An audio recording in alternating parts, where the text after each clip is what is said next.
Hello दोस्तों, एक बार फिर से स्वागत है मेरे यूट्यूब चैनल में। आज की इस वीडियो में बात करेंगे हम लोग फिक्स इनकम सिक्योरिटीज़ के बारे में।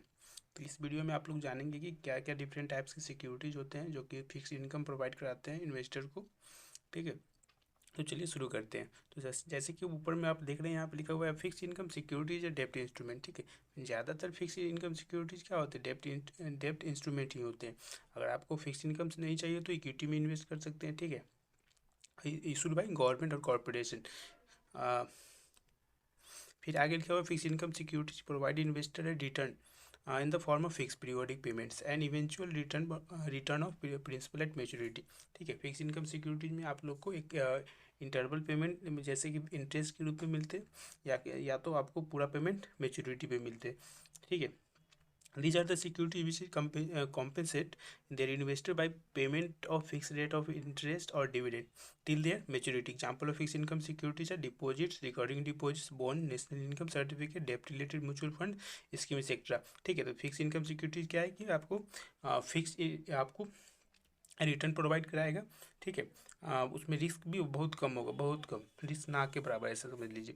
ठीक है, तो फिक्स इनकम सिक्योरिटीज़ के एग्जांपल क्या क्या हो सकते हैं? फिक्स डिपॉजिट जो कि हम लोग करते हैं। ठीक है, फिर यहाँ पे आपको डिपॉजिट हो सकते हैं, रिकरिंग डिपॉजिट हो सकते हैं, नेशनल इनकम सर्टिफिकेट, डेप्ट related mutual fund scheme etcetera. ये सब क्या है?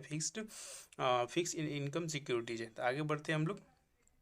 अब बात करते हैं सबसे पहला जो दिया हुआ है बॉन्ड्स। ठीक है, बॉन्ड्स आखिर ये होता है क्या? Bonds as a fix income security. ठीक है, bonds are type of investible security issued by government, semi government and corporate entities. ठीक है, बॉन्ड क्या है? एक तरह से सर्टिफिकेट बोल सकते हैं। ठीक है, जो कि इन्वेस्टेबल सिक्योरिटीज है। ठीक है, जिसको गवर्नमेंट के द्वारा, सेमी गवर्नमेंट के द्वारा और कॉर्पोरेट एंटिटीज के द्वारा इसे इशू किया जाता है। Bonds enable an entity to raise funds and fulfil capital requirement. ठीक है, सपोज मान लीजिए गवर्नमेंट को भी फंड की जरूरत पड़ती है, तो वो पब्लिक से पैसा रेज करने लेने के लिए, फंड लेने के लिए वो बॉन्ड्स इशू करते हैं। वैसा ही कॉर्पोरेट एंटिटीज भी करती है। ठीक है, it is a category of डेप्ट and that borrows avail from individual investor for a specified tenure। ठीक है, स्पेसिफाइड टेन्योर पीरियड के लिए इसे गवर्नमेंट और सेमी गवर्नमेंट और कॉर्पोरेट एंटिटीज इशू करती है। ठीक है, इन्वेस्टर्स की। अब आगे लिखा हुआ है क्या? The investor get fix rate of interest. ठीक है, इसमें क्या होता है? डिफरेंट टाइप्स के बॉन्ड्स होते हैं। ठीक है, जो कि उसका जो इनकम होता है उसी बॉन्ड से रिलेटेड होता है। फिक्स रेट ऑफ इंटरेस्ट में होता है। ठीक है, बहुत सारे बॉन्ड्स ऐसा होता है कि इंटरेस्ट देते हैं बहुत सारे, आपको डायरेक्ट मेच्योरिटी पर पेमेंट मिलेगा। ठीक है, बहुत सारे बॉन्ड ऐसे भी होते हैं जिसमें आप लोग को डिस्काउंट पे आप लोग अभी परचेज करेंगे, बाद में आप लोग को पूरा जो भी ओरिजिनल फेस वैल्यू होगा उसका वो आपको देगा ही। ठीक है, ऐसा होता है। ठीक है, तो आगे हम लोग बात करते हैं, तब तक करते हैं हम लोग साइलेंट फीचर्स ऑफ बॉन्ड। तो बॉन्ड्स के क्या क्या फीचर? Issuing authorities. ठीक है, फर्स्ट फीचर क्या दिया हुआ है? Issuing authorities. Government bonds are issued by the central government, state governments and semi government authorities like municipal corporation, corporate bonds and other hand are issued by the corporate houses. ठीक है, bonds क्या हो सकते हैं? Issuing authority, जिसमें क्या हो सकती है? गवर्नमेंट इशू कर सकते हैं, जिसके जो सेंट्रल गवर्नमेंट, स्टेट गवर्नमेंट हो सकता है, और सेमी गवर्नमेंट में जैसे क्या क्या आएगा? म्युनिसिपल कॉर्पोरेशन और कॉर्पोरेट जो हाउस होते हैं वो इशूइंग अथॉरिटीज होते हैं बॉन्ड से। सेकेंड बात करते हैं हम लोग टेन्योर्स ऑफ बॉन्ड। ठीक है, every bonds has a fix tenure. ठीक है, after which the bond attains maturity. सब बॉन्ड्स का अपना अपना फिक्स मेच्योरिटी होता है। ठीक है, उसके बाद आगे बात करते हैं हम लोग रेट ऑफ इंटरेस्ट। ठीक है, सब बॉन्ड्स अपने एक रेट्स ऑफ इंटरेस्ट के साथ में आता है। Usually bonds are paid guarantee fix rate of interest. ठीक है, depending upon the condition of issue, periodically और मेच्योरिटी। ठीक है, या तो इन्वेस्टर को वो पीरियडिकली रेट इंटरेस्ट मिल सकता है, या तो on the maturity. Bond interest क्या होता है? सब पे चेंज अलग अलग होते हैं। कूपन रेट को ही हम लोग कहते हैं, बॉन्ड्स का जो इंटरेस्ट रेट होता है उससे हम लोग कूपन रेट बोलते हैं। ठीक है, आगे बात करते हैं हम लोग tradability of bond. Tradability of bonds. ठीक है, there are some bonds which are tradable in the secondary market after certain period. This means some bonds are transferable from one person to another within specified period of time. ठीक है, बहुत सारे bonds होते हैं कि जो कि transferable होते हैं, तो इसलिए वो सेकेंड मार्केट में बाई सेल होते हैं, तो कुछ पीरियड के टाइम के लिए, सर्टेन पीरियड के लिए। अब इन्फ्लुएंस स्टॉक मार्केट, ठीक है, बॉन्ड्स मार्केट क्या करते हैं, स्टॉक मार्केट को इन्फ्लुएंस करते हैं, बॉन्ड्स का रेट बढ़ेगा घटेगा, वो सब स्टॉक मार्केट को इन्फ्लुएंस करते हैं, ठीक है। और आरबीआई रेगुलेट करती है बॉन्ड मार्केट को, ठीक है। Government bonds are regulated by RBI which controls the entire monetary system of the country. Influence bank, bank को भी इन्फ्लुएंस करती है बॉन्ड, ठीक है। अब हम लोग आगे बात करते हैं types of bonds. Types of bonds क्या होते हैं, बहुत सारे तरह के टाइप होते हैं, ठीक है। गवर्नमेंट्स बॉन्ड, गवर्नमेंट बॉन्ड से समझ में आ रहा है कि ये गवर्नमेंट के द्वारा इशूड बॉन्ड्स को बोला जा रहा है, ठीक है। Government bond is a financial instrument representing of डेप्ट issued by government and is sold to the investor to support government spending, ठीक है। गवर्नमेंट को जब भी फंड्स का जरूरत होता है वो पब्लिक से मनी राइज करता है, ठीक है, थ्रू बाय इशूइंग बॉन्ड्स, ठीक है। अब यहाँ क्या लिखा हुआ, सम गवर्नमेंट्स बॉन्ड में periodically interest payment call coupon payments, ठीक है। इंटरेस्ट रेट को हम लोग बोलते हैं कूपन रेट, ठीक है। उसके बाद पीरियडिक पेमेंट, और जो ये गवर्नमेंट के द्वारा इशू जो बॉन्ड होते हैं वो लो रिस्क, उसमें रिस्क बहुत ही कम होता है, ठीक है। गवर्नमेंट पर आप लोग को ट्रस्ट तो कर ही सकते हैं। In India government bonds follow under the wide range of government security known as G Sec and एमस्टो 5, ठीक है। और जो भी उसका गवर्नमेंट के इशू द्वारा बॉन्ड्स होता है उसका पीरियड 5 to 40 ईयर्स तक हो सकता है। अब यहाँ पे एक स्टेट क्या दिया, bond issued by the state government, ठीक है। Bond issued by the state government known as STL, state development loans, ठीक है। स्टेट डेवलपमेंट्स के लिए जो भी स्टेट गवर्नमेंट लोन्स देती है, ठीक है। अब इसके बाद बात करते हैं कॉर्पोरेट बॉन्ड। कॉर्पोरेट बॉन्ड, नाम से ही मालूम चल जा रहा है कि कॉर्पोरेट बॉन्ड्स क्या होंगे, जो कंपनी द्वारा इशू होंगे, ठीक है। कॉर्पोरेट एंटिटीज के द्वारा बॉन्ड्स जो इशू होते हैं हम लोग बोलेंगे कॉर्पोरेट बॉन्ड्स, ठीक है। जीरो कूपन बॉन्ड्स में क्या होगा, हाँ देखिए यहाँ पे these are the usually kinds of government bonds which are government does not pay interest, ठीक है। वो जीरो कूपन बॉन्ड्स में गवर्नमेंट इंटरेस्ट पे नहीं करती है, ठीक है। ये आपको डिस्काउंट भी मिलेंगे, ठीक है, डिस्काउंट में। और आप जैसे सपोज मान लीजिए 100 का बॉन्ड से आपने 90 में खरीदा, बट उसका मैच्योरिटी डेट पे आप लोग को जी पेमेंट में आपको 100 मिलेंगे, ठीक है। जो भी आपका डिफरेंस हुआ वो आपको प्रॉफिट समझ लीजिए, हाँ जी। या तो उसको इंटरेस्ट भी कंसिडर कर सकते हैं आप लोग। इसका यह मेच्योरिटी पीरियड दिया हुआ है। और उसके बाद टी बिल्स। नेक्स्ट बात करते हैं floating rate bonds. In this type of bond rate of interest is variable. Floating rate bonds में क्या होंगे, जो भी इंटरेस्ट रेट होंगे वो वेरिएबल है, मूव करते रहेंगे, कभी ज़्यादा मार्केट के हिसाब से वो रेट मूव करते हैं, फ्लक्चुएट करते रहते हैं। फिक्स रेट बॉन्ड में जो रेट ऑफ इंटरेस्ट रहेगा वो फिक्स रहेगा, ठीक है। उसके बाद करते हैं tap stock, call put option bond, capital index bond, inflation link bond, ये सब आप खुद से पढ़ेंगे तो मालूम चल जाएंगे इस टाइप ऑफ बॉन्ड। ये सब ज़्यादा हार्ड नहीं है। Sovereign gold bonds, convertible bond वो होते हैं जो कि एक पीरियड के टाइम पे आप कन्वर्ट कर सकते हैं, ठीक है। यहाँ पे लिखा हुआ है हाँ, the holder of the convertible have the option to convert the bonds in equity, ठीक है। जब ज़्यादा ये सब कंपनी रिलेटेड जो भी कॉर्पोरेट एंटिटीज होते हैं वहाँ पे आपका ऐसा होता है, जहाँ पे आप लोग बॉन्ड्स को इक्विटी में कन्वर्ट कर सकते हैं, ठीक है। या PSU में नहीं, ज़्यादा PSU भी बॉन्ड्स इशू करती है, ठीक है, कंपनी रिलेटेड कॉर्पोरेट हाउसेस के लिए ये सब। अब बात करते हैं state development bonds, state development loans, ठीक है। ये भी एक तरह से स्टेट गवर्नमेंट के द्वारा इशूड बॉन्ड्स होता है, ठीक है। तो अब बात करते हैं advantage of investing in bonds. सबसे बड़ा एडवांटेज क्या हो, सबसे पहले तो रिस्क कम होगा, ठीक है। यहाँ पे दिया हुआ है इंश्योर स्टडी इंटरेस्ट इनकम, ठीक है। आपका जो इनकम होगा वो क्या होगा, इंश्योर होगा, ठीक है। एक थोड़ा थोड़ा ही मिलेगा लेकिन इंश्योर होगा, इंश्योर रेगुलर इनकम, वही सेम बात। फिर नो रिस्क इन डिफॉल्ट, सब इन गवर्नमेंट बॉन्ड, ठीक है। आपको रिस्क नहीं मिलेगा, ठीक है। गवर्नमेंट बॉन्ड्स में आपको रिस्क नहीं मिलेगा। फिर इनेबल टैक्स इंजेप्शन, जो भी आपको टैक्स एग्जेम्पशन मिलेंगे, ठीक है, under section 80C of the income tax act.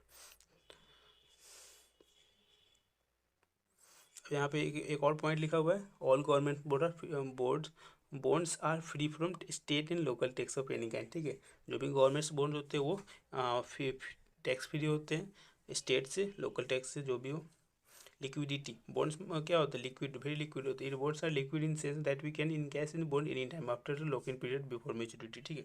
Before maturity और आफ्टर लॉक इन टाइम का जो खत्म हो जाता है, ठीक है, उसके बाद आप लोग को बाई सेल कर सकते हैं उसे। फिर पोर्टफोलियो डाइवर्सिफिकेशन, पोर्टफोलियो डाइवर्सिफिकेशन के लिए भी बहुत लोग बॉन्ड्स को होल्ड करते हैं। डाइवर्सिफिकेशन मतलब डिफरेंट टाइप्स ऑफ सिक्योरिटी जो भी होल्ड करते हैं, ठीक है। आप minimize the risk for the purpose of minimizing the risk and maximizing the profit। फिर लेस वोलेटाइल, वोलेटिलिटी भी बहुत कम होता है, ठीक है। इक्विटी के तो जैसा ये मूव नहीं करता है, फ्लक्चुएट नहीं करता है। क्लियर रेटिंग, रेटिंग भी पता ही है आप लोग। Disadvantage of investing in bond, what are the various disadvantage of investing in bond. Low rate of return, जो भी आपको रिटर्न मिलेगा वो वेरी लो होगा, ठीक है, एज कम्पेयर टू इक्विटी और एनी अदर सिक्योरिटीज। रिस्क कम है तो रिटर्न भी कम ही होगा। रिस्क ऑफ इन्फ्लेशन, इन्फ्लेशन तो पता ही है, जो महंगाई, ठीक है। सपोज मान लीजिए इन्फ्लेशन रेट है आप 6%, आपको बॉन्ड्स पे इंटरेस्ट मिल रहे हैं 3%, 4%, तो ये रिस्क ऑफ इन्फ्लेशन, आपका मनी का जो वैल्यू ऑफ मनी क्या होगा वो कम ही जा रहा है, ठीक है। लिक्विडिटी प्रॉब्लम, लिक्विडिटी प्रॉब्लम ऊपर में लिखा हुआ था लिक्विडिटी, हाई लिक्विडिटी, बट यहाँ लिखा हुआ है लिक्विडिटी प्रॉब्लम। ये आप लोग थोड़ा देख लीजिएगा। ऐसे ज़्यादातर बॉन्ड्स क्या होता है, लिक्विडिटी का प्रॉब्लम होता है। ऊपर का पॉइंट अगर कंसीडर करेंगे तो ये कंसीडर नहीं करना पड़ेगा, नीचे करेंगे तो, लेकिन नीचे का कंसीडर करने अच्छा होगा, ठीक है। बॉन्ड्स को बाई करना ईजी है, सेल करने में आपको प्रॉब्लम होते हैं। नीड लार्जर इन्वेस्टमेंट, ठीक है। बॉन्ड्स को बाई करने के लिए आपको लार्ज इन्वेस्टमेंट चाहिए। इक्विटी को बाई करने के लिए आप तो एक शेयर 2 शेयर आराम से बाई कर सकते हैं, लेकिन बॉन्ड्स को आप लोग को ज़्यादातर लॉट में ही बाई करना पड़ता है, ठीक है। आपको लार्ज इन्वेस्टमेंट चाहिए। बैंकरप्सी, ठीक है, in case of corporate bonds, ठीक है, आपको बैंकरप्सी में आप लोग को पैसा डूबने का चांस रहता है, ठीक है। may lose their invested amount either partly or wholly, company हो जो bonds they are purchase going to bank, ठीक है। बैंकरप्सी के केस में अगर कॉर्पोरेट हाउस बैंकरप्ट हो जाएंगे तो आप लोग को का मनी डूबने का चांस ज़्यादा रहता है, ये बैंकरप्सी। अब बात करते हैं एस्टिमेटिंग बॉन्ड सेल। अब ये प्रैक्टिकल का पार्ट है, ठीक है। तो इसे नेक्स्ट वीडियो में बात करेंगे कि बॉन्ड्स का जो भी यील्ड्स कहता होता है उसे कैसे कैलकुलेट करते हैं, ठीक है। यील्ड्स क्या होते हैं, चेंज होते रहते हैं over time of period of time, ठीक है। ये सब बाद में बात करेंगे। अब 2 टाइम्स ऑफ बॉन्ड सेल दिया हुआ है, ये भी प्रैक्टिकल का ही पार्ट है, ठीक है। ऐसे थ्योरी में पढ़ने से उतना से समझ में नहीं आएगा जितना आप प्रैक्टिकल करेंगे। तो current yield, yield to maturity, ये सब नेक्स्ट वीडियो में बात करेंगे। जो भी फार्मूला ऊपर का दिया हुआ है ये एजम्पशन पे बेस्ड है। इनका स्टेप्स दिया हुआ है यहाँ पे, there are various steps involve in valuation of bonds, ठीक है।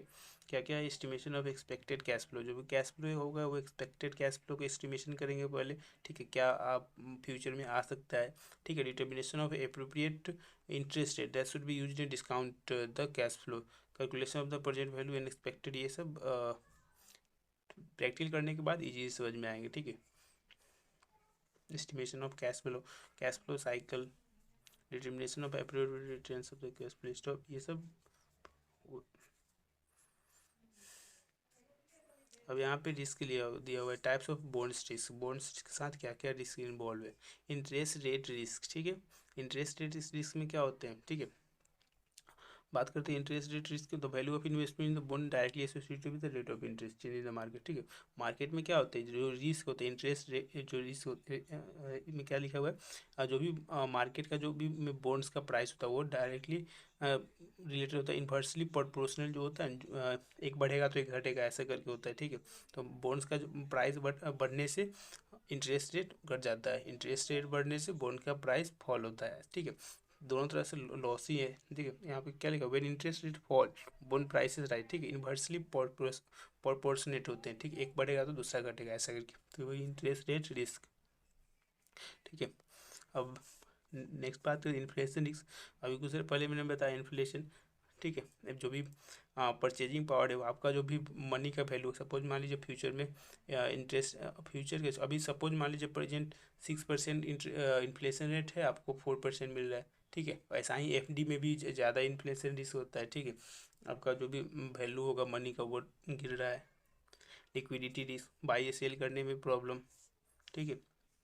डिफॉल्ट रिस्क तो गवर्नमेंट बॉन्ड्स में बहुत कम है, ठीक है, सिक्योर्ड है, but in case of corporate houses default risk very high, ठीक है। आपका मनी डूबने का चांस है, जितना कमाएंगे नहीं उससे ज़्यादा आपका चला जाएगा। कॉल रिस्क, ठीक है।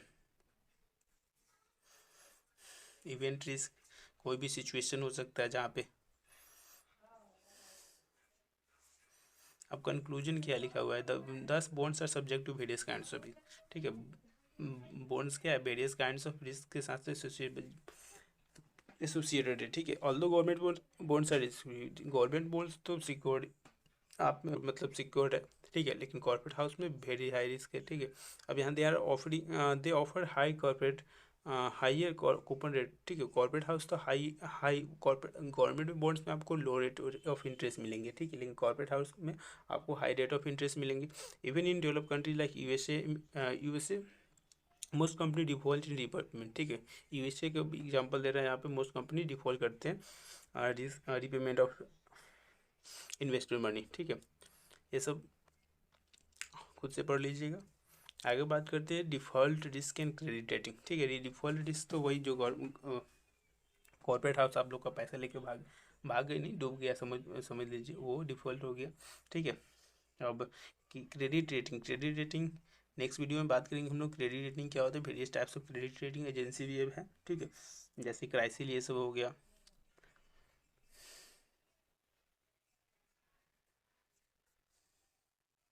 तो ठीक है, मिलते हैं नेक्स्ट वीडियो में। आज के लिए इतना ही। अगर चैनल को आपने सब्सक्राइब नहीं किया तो कृपया सब्सक्राइब करें। अगर वीडियो अच्छा लगा तो कमेंट करें। Bye bye, tata, see you.